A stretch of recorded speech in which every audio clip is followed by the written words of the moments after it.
அதிமுக பொதுச் செயலாளர் எடப்பாடி பழனிசாமி செய்தியாளர்களை சந்தித்து வருகிறார். அந்த காட்சிகளை தற்போது பார்க்கலாம். மாவட்ட ஆட்சியளவு 30 கோடி ரூபாயில் விரிவாக்கம் செஞ்சிருக்காங்க. இதெல்லாம் அதிமுக ஆட்சியில் செய்தது. திராவிட முன்னேற்ற கழக ஆட்சியில் அறிவித்தோடு சரி, மதுரை மாவட்டத்துக்குன்னு எந்த பணியும் வரல. இதுதான் யதார்த்த நிலைமை. திமுக எந்த கூட்டணி அமைச்சிருக்கிறாங்க? பேசிட்டு இருக்காங்களா, அமைச்சிருக்காங்களா? முடிவு வழியில பேச்சுவார்த்தை முடிஞ்சாதான் உறுதி. அதுலயே எத்தனை கட்சி இருக்குது, எத்தனை கட்சி வெளியே பொறுத்து இருந்து அதிமுகவிலிருந்து நீக்கப்பட்டவர்கள், விலகி சென்றவர்கள் எல்லாம் ஒன்றாக இணைத்து அதிமுகவுக்கு எதிராக தேர்தல் நேரத்தில் கட்சியும் சின்னத்தையும் முடக்க போறதா ஒரு பரவலாக ஒரு பேச்சு அடிப்படுது. இது எப்படி பாக்குறீங்க? எதிர்கொள்றதுக்கு எப்படி முடக்குவாங்க? நீங்களே சொல்லுங்க. உச்சநீதிமன்றம் கொடுத்தாச்சு, உயர்நீதிமன்றம் கொடுத்தாச்சு, எல்லா மன்றமும் கொடுத்தாச்சு, நீதிமன்றத்தில் எல்லா தீர்ப்பு வந்தாச்சு, தேர்தல் ஆணையம் கொடுத்தாச்சு. இன்னுமே எங்க போய் முடக்க முடியும்? அது ஆசை நிறைவேறாது, நிராசையாக தான் இருக்கு. அதாவது உச்ச நீதிமன்றத்திலையும் தீர்ப்பு வாங்கியாச்சு, தேர்தல் ஆணையத்திலும் வாங்கியாச்சு. இனிமேல் என்ன இருக்க போகுது? அவை இப்படி நினைச்சிட்டு இருக்காங்க. நிராசை எப்பொழுது நிறைவேறும். அதனால சசிகலா ஓபிஎஸ் அதிமுக காரில் தானே கொடியில புறம் பறக்கிறாங்க வைக்கிறாங்க. ஓபிஎஸ் பறக்க முடியாது, ஓபிஎஸ் பறக்க முடியாது.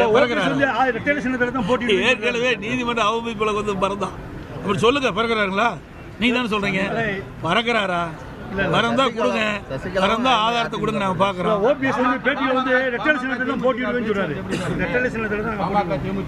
பொறுத்திருந்து பாருங்கள்.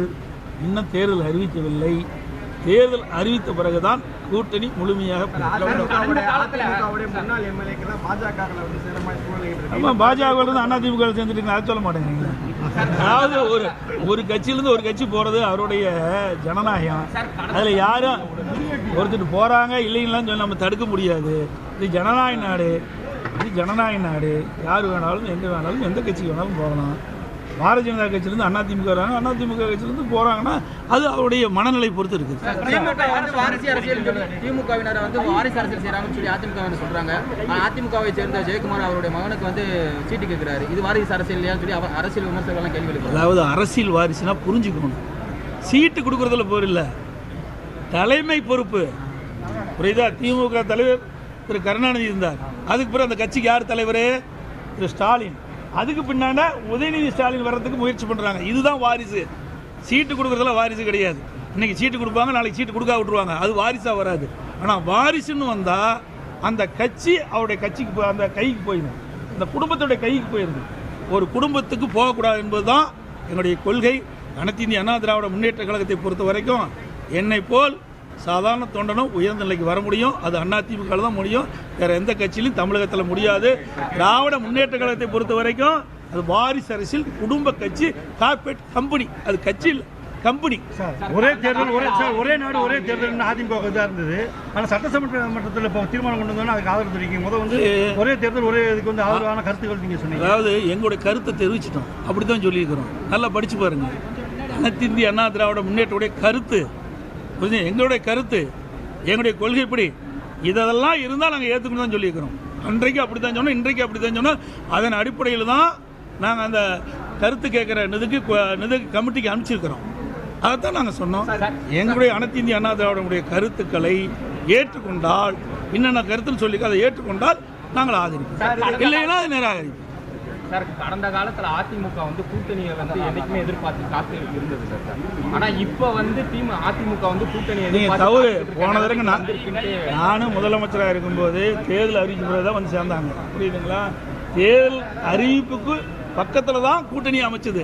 இன்னும் தேர்தல் அடுத்த மாதம் தான் இருக்குது. இன்னும் 20 நாளைக்கு மேல் இருக்குது. கூட்டணி அமைக்கிறத பத்தி கேட்கல சார். ஆனா அதிமுக அந்த எதிர்பார்ப்பு கூட்டணியை சொல்ற எல்லா கட்சியும் கூட்டணி அமைக்கும் போது நாங்க மட்டும் எதிர்பார்க்கணும் என்ன தப்பு? எல்லா கட்சியும் கூட்டணி தானே அமைக்கிறாங்க. எல்லா கட்சியும் கூட்டணி அமைக்கதே இல்லையா? அதே மாதிரி அதிமுக கூட்டணி அமைக்கும். அதிமுக தலைமை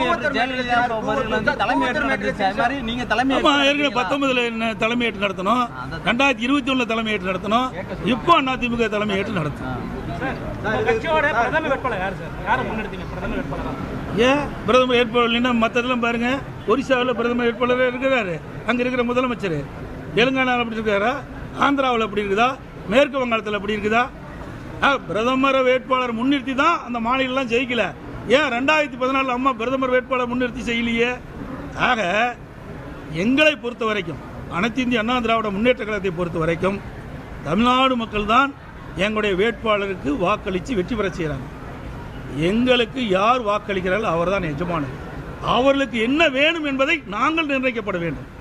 ஆனால் கூட்டணின்னு வந்த பிறகு கூட்டணி தர்மம் வந்துடுது.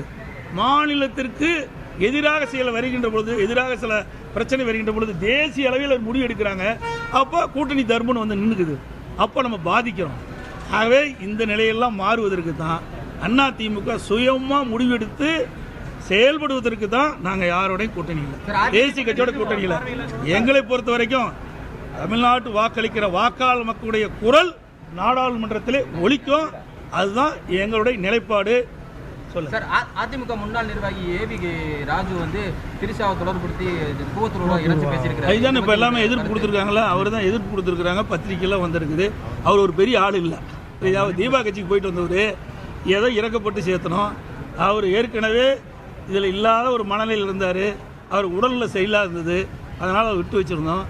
இப்போ ஒரு கட்சிக்கு எதிராக செயல்பட்ட காரணத்தினால கட்சி ஒழுங்கு நடவடிக்கை எடுத்திருக்கு. சார், கருத்து கணிப்பு எல்லாமே வந்து திமுக ஆதரவான கருத்து கணிப்பாக இருக்கு. அதே போல் பாஜக ஆதரவான ஓட்டு போடுற மக்கள் கருத்து கணிப்பில் வரலையே.